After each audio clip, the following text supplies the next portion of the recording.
អូខេសួស្តីអ្នកទាំងអស់គ្នាថ្ងៃនេះពួកយើងនឹងធ្វើការតេស្តសាកល្បងនៅកម្មវិធី database ដែលពួកយើងបានធ្វើឡើងដោយ topic របស់យើងគឺលើកឡើងអំពី electricity management system ដោយ electricity management system នោះអ្នកគ្រូឲ្យយើងបង្កើតជា table វា3ដល់5បន្ទាប់មក query យ៉ាងតិច3ហើយនឹង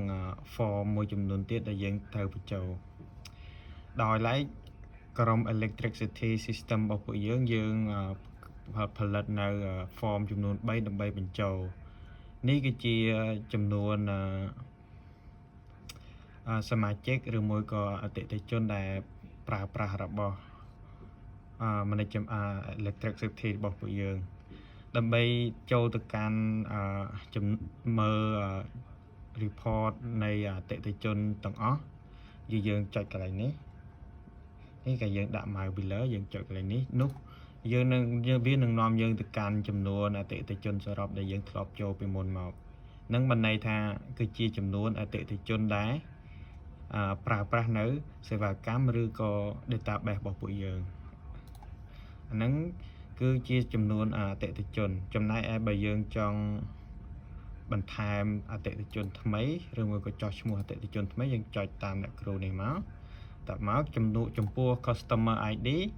វា automatic យើងចង់ដាក់មិនបាច់ដាក់វានឹង auto ទៅកាន់លេខបន្ទាប់បន្តពីដែលពួកយើងដាក់ auto number តើមកយើងដាក់បញ្ចូលឈ្មោះមកអត់ថាយើងដាក់ថា main គឺហើយតកោយើងដាក់រាអញ្ចឹងទៅនេះជាការឧទាហរណ៍ទេដោយ address យើងដាក់នៅភ្នំពេញដែលឡែកបើសិនជាយើងចង់ដាក់ address ពេញក៏បានដែរដូចថាភូមិនេះសង្កាត់នេះខណ្ឌនេះអីចឹងជាដើម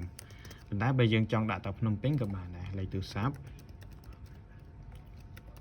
តមក email address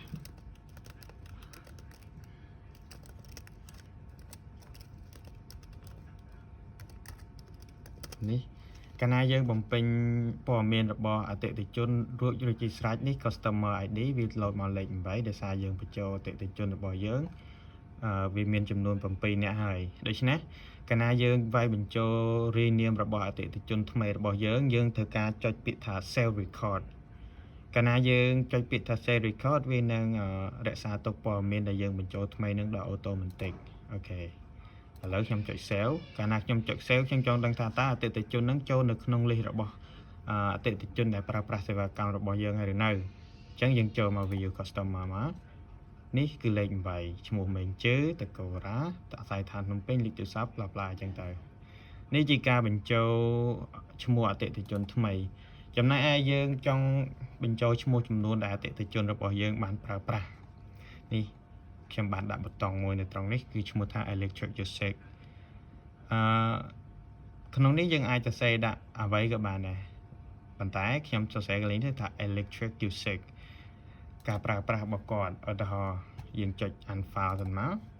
នេះជាអតិថិជនយើងមាន data របស់គាត់តិចហើយដូច្នេះយើងគ្រាន់តែចុចប៊ូតុងសញ្ញាព្រួយនេះមួយនេះអតិថិជនដែលយើងធ្លាប់បញ្ចូលពីមុនហើយយើងចង់បន្ថែមព័ត៌មានរបស់ main ជឿយើងដាក់ឈ្មោះ main ជឿវានឹង load customer ID user ID automatic customer ID គឺ ID ដែលយើងបញ្ចូលកាលពី form អតិថិជនរបស់យើងចំណែកឯ user ID វាគឺជា auto number ដូច្នេះកាលណាយើងបញ្ចូលយើងដាក់ឈ្មោះ main ជឿវានឹង load user number automatically អូខេចំណែកឯ date នេះយើងអាចកំណត់ថ្ងៃខែបាននេះគឺជាខែបច្ចុប្បន្នខ្ញុំដាក់ថ្ងៃ1អញ្ចឹងចុះបន្តមកថាអតិថិជនឈ្មោះមេងជឿរបស់យើងប្រើប្រាស់ប្រមាណគីឡូវ៉ាត់ខ្ញុំដាក់130គីឡូវ៉ាត់អញ្ចឹងទៅបន្ទាប់ពីយើងបញ្ចូលព័ត៌មាននេះរួចជាស្រេច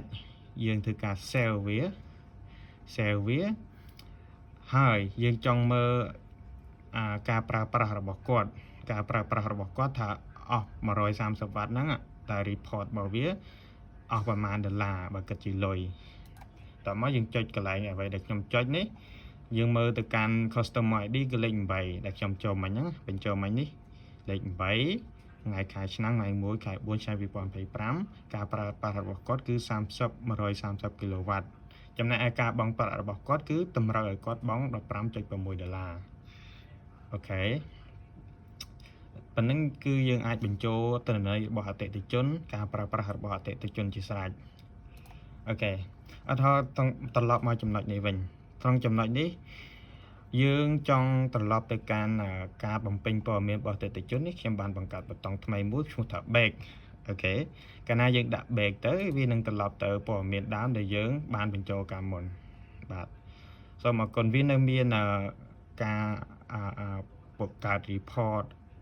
នៅការបន្ថែមនៅ2ចំណុចទៀតដោយចំណុចទី1យើងត្រូវបន្ថែមinvoice នៅពេលដែលអតិថិជនរបស់យើងបង់ហើយយើងនឹងចុចពី invoice ចុចប៊ូតុង invoice នឹងវាលោតទៅកាន់ការបង់របស់គាត់ថ្ងៃខែគាត់ឲ្យបង់គាត់បង់តាមវិធីសាស្ត្រណានេះជាវិធីសាស្ត្របង់បាទអានេះខ្ញុំបញ្ចូលអតិថិជនលេខ5គាត់បង់$5ការ pay ID ថ្ងៃខែ pay ហើយនឹងpay